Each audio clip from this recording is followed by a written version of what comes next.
HydroGraph produces and develops graphene and graphene-based solutions for composites, coatings, lubricants, and energy storage. I'm Martin Gagel with Market Radius Research. We have CEO Kjirstin Breure, CEO of HydroGraph, joining us today. Please remember, this is neither recommendation nor investment advice. We're here to learn about the company.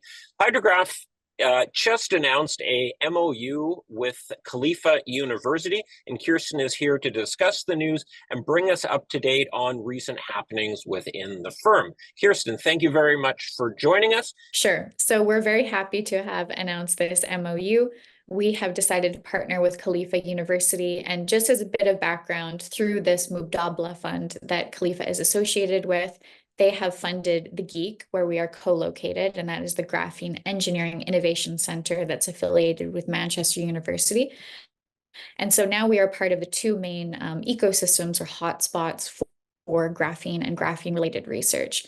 With Khalifa, we are going to tackle joint application development and regional production of graphene to go for the lubricant market, concrete, and composites within the Middle East. So this is expanding our reach, additional customer outreach, and we're very excited to announce this relationship.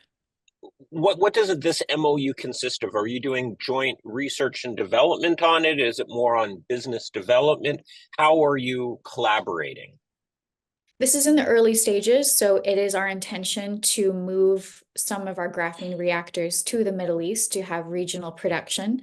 We will also be collaborating along with some other companies that we'll be naming soon on the applications involving concrete, lubricants, and the rest. I believe in the early stages, we're going to be looking at concrete. I will share more as soon as it's publicly available, but we will be engaging in this research together. We will have a regulatory strategy here, and we also have some larger customers that they have already engaged with. So this is a very good development for the company. Of course, these are longer sales cycles, so there is some time before we're really going to get this product to market or these products to market, but it is a positive sign. Excellent. And what is the relationship with Khalifa University? Is it like a joint venture or revenue sharing, or are you paying them to help support your research? What does an MOU with a university like this mean? At this stage, it is still a little bit up in the air. We have agreed that we're going to partner. So right now, we haven't determined exactly if it's going to be a JV or if it's going to be another structure, but we are certain that we're going to work with them to get that regional production up and running. We will absolutely be doing joint research with Khalifa. So we've already been shipping graphene over. We're looking at these application areas. And I would say the stage we're in now is really, what can we do to expedite commercialization? And that is, with other partners, and I'm hesitant to say too much because there are so many other parties that are involved in this that I want to have that approval before we share everything. But we're certainly still within the planning stages. It is moving quickly, which is very positive, and we do look forward to sharing more once it's available. All right. There have been changes within HydroGraph as well recently. Welcome and congratulations on your new role as CEO of HydroGraph. Can you please bring us up to speed on what does this mean for the company? Does this change strategy or execution, or what does your sort of new set of eyes bring to the company at the top leadership position at HydroGraph? Thank you for that, and good questions. So Stuart has left the company just personal reasons. He has our full support in doing so. And just for a bit of background, I was the first employee of HydroGraph. I've been with the company going on my 5th year. So I do know this company very well, of course, a master's in material science and engineering. And really, I think that we've made good progress, but I think there are some things that we've just now implemented in the past few months that are really going to be a catalyst for this growth and towards our path to market. So I think the first things that we could touch on is, while I certainly believe in the co-locating model in certain instances, I think if it's potentially a DoD-related contract or a very large, stable customer that really needs to have that supply chain security, that can make sense. But to go back to our production method, we detonate hydrocarbon gases with oxygen and we get pristine graphene. When we think of the costs that are associated with that, we have a volatile gas, acetylene, that is very expensive to package and ship. It makes sense to me that we need to locate as close to the acetylene source as possible, and this can cut our costs drastically. So this is, in my mind, very good for the company because graphene is light, it's easy and, very affordable to ship. And again, I think that we'll need production facilities in each continent. It's not that we'll just have one centralized facility, but having one centralized facility, I think is better, not only in terms of managing our IP, but we have controlled explosions that I don't think every customer would necessarily be comfortable with. I think that having that decentralized method really does add to CAPEX. It adds lots of complications to cost management, insurances. It would be difficult, I think, to grow only with that method. So again, I don't want to be too critical of it. I think it makes sense in a lot of situations that we might come across, but I would like to reserve that for a must have rather than a let's have that as a blanket model. I think that the centralized facility is going to give us much better margins and much more control over how we're going to grow. And I would think under that as well, if you have two customers that need the production of half a machine, then instead of installing two machines, you can run it off of one machine at your centralized place and get much more efficient production. And then however you control the mechanisms, having your professionals there turning knobs and dials to get exactly right and making sure the QC is on track makes a lot of sense to me. And then when a client gets big enough where they need the full production and they've got their own expertise, then to roll it into their facility if and when it makes sense. And I would probably clarify, I mean, we would be talking a massive amount of machines that the customer Yeah. would want to ever consider that method. And again, the costs would be higher for the customer. So in any situation, unless it's a very specific situation, I can't imagine the customer would actually want that. I think our ability to cut costs is going to be so significant that this new model is going to be better for everyone. And I would also maybe even point out that one of the most common misconceptions with this company is that investors, hear what we've been saying and communicating to the market as us being open to selling or licensing these units, which has never been the model. And I think that this new strategy kind of clarifies that we are a graphene production company. We will only ever be selling graphene.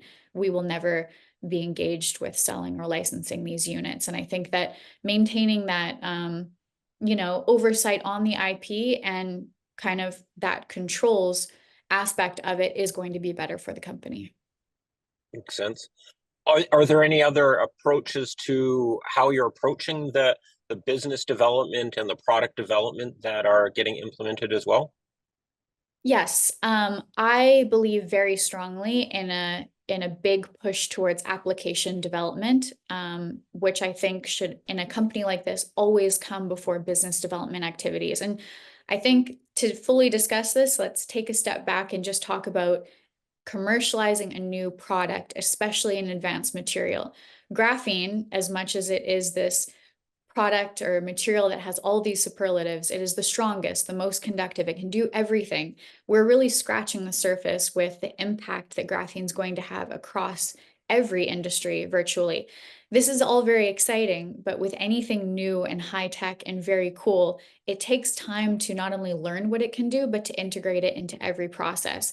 And I think that what we have needed to spend more attention is in generating these data sets. So every time we're looking at a new material, we need to have that solid use case internally. So then it's a different conversation where a BD person is, and I'm not suggesting that we've been doing this, but just to articulate my point is, hey, you should really use this material. We don't know exactly what it's going to do, but I think you should try it, spend all this money, and I hope it works out for you.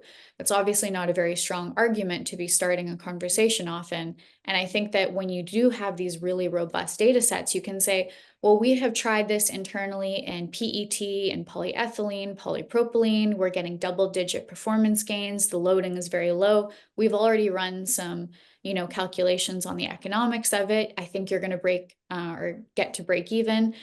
that's a much stronger value proposition when we've already run the numbers. We already know what to expect in terms of the performance gain, and we can help walk that customer through that process and really, identify which features they're looking to exploit, whether it's, anti-corrosion or UV protection. We can add all this up and really come in from a much more calculated viewpoint and really assist them in fully commercializing it kind of more collaboratively than just selling it as an over-the-fence product. And I think that a lot of companies have struggled with this part, and it takes time to generate these data sets. But once you have them, it is incredible the interest that you can receive once you do have that proof. And then I think to go back to, our now partnership with the GEEC, the Graphene Engineering Innovation Center out of Manchester University, it's a fantastic model because it is such a strong ecosystem as graphene was discovered there, that there's, a huge percentage of material scientists, chemists, physicists. They have all of the industrial prototyping machines, all of the characterization machines. And when we're there, we have different projects. We have our HydroGraph team, just to be clear, and then there's the GEEC staff, and they have different departments that cover energy storage, composites, lubricants.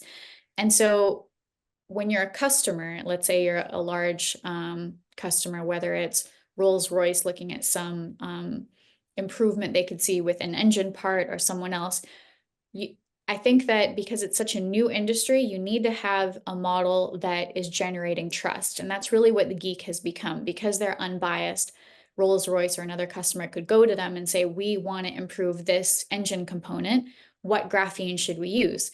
And the GEEC, because they have access to everyone's data, confidentially, they can say, based on what we've done, we think this company produces the right graphene for what you're looking for. Because we have such high purity, such a scalable, consistent process. And luckily, you don't need as much of our graphene as other graphene. So the loading is very low. That makes the price lower. And the loading is the amount of graphene added, which of course makes it more cost effective for the customer. We are performing very, very well in that model. And just in the past few months, we have begun to be engaged with many potentially very large customers, and of course, potentially large customer contracts. So I think that this is something that could have had more attention previously. And I think that now that we're really there and we have this new strategy, we're going to see, I would actually think or say that we will be able to announce something in the next few months, something that is well within 2024 showing the path, and I think really taking off in 2025, because of course these are products that will be on the market for years. There's lots of steps that you go through while you're commercializing a new product. To give an automotive product as an example, the work that we're doing now, we would be selling kilo amounts. We would upscale that to hundreds of kilos by the end of the year. The work would go on throughout 2025, and that new material would likely be in the car within 2026. So it is a longer process, but these are such huge scale that really I think what we need to be doing right now is painting that picture to the investor and explaining this is the path to market. This is where we're at. This is the phase that we're in with these customer negotiations, once we're allowed to disclose that, of course. And I think we're going to see a big change in share price once we do have these initial proof points. And maybe it's not tonnage amounts, but it's a very clear path to market. And there are multiple customers that we're talking with now that are very, very large in scale each. So it's an exciting time, and certainly a potential problem being how quickly can we upscale to fulfill this demand and increased capacity, but one that is a very exciting moment for the company. Well, this transition to the strategy, I guess, where you're going from a part or an ingredient supplier to sort of a solutions solver, where you say, okay, you've got a problem, we've got a database of knowledge on how to use and apply graphene, and we can work collaboratively with your clients, which I think would help bring them on, help keep them as stickier clients, and just build stronger relationships there. And I guess the knowledge you get from one application, you can learn from that and apply to other applications as well. So it increases your, maybe not patentable IP, but your general IP and your knowledge of the use of the material. Exactly. And I mean, just to clarify a few things, this data is relatively affordable to generate. It's not even close to hundreds of thousands. It's, let's say, 10,000 for each material. And there's a huge range there, of course, because it depends on what application we're looking at. But for every data set that we generate, we're unlocking a huge part of the market. And we really only have to do this upfront work one time. And, we're going to learn as we move forward with these different customers, and the industry itself is going to be learning. So while it seems like a lot of work initially, like you mentioned, it is very sticky, and we will be in these products for a very long time. And luckily with HydroGraph, our purity and our performance is so strong. I do really believe that we have everything it takes to be that market leader. And once we have gone through these different iterations of different materials and engaged with enough customers, it will kind of eventually take on a life of itself and start to propel itself, and it will become easier to integrate and to reach additional markets still. All right, well, that's great. Kjirstin, we covered a lot of topics. Is there anything else you want to discuss before we wrap it up? No, I think that this has been a very nice conversation. I'll certainly reach out once we do feel that we have something else to disclose, but thank you for your time today. All right, thanks a lot, Kjirstin. Have a great day, and we'll talk again soon.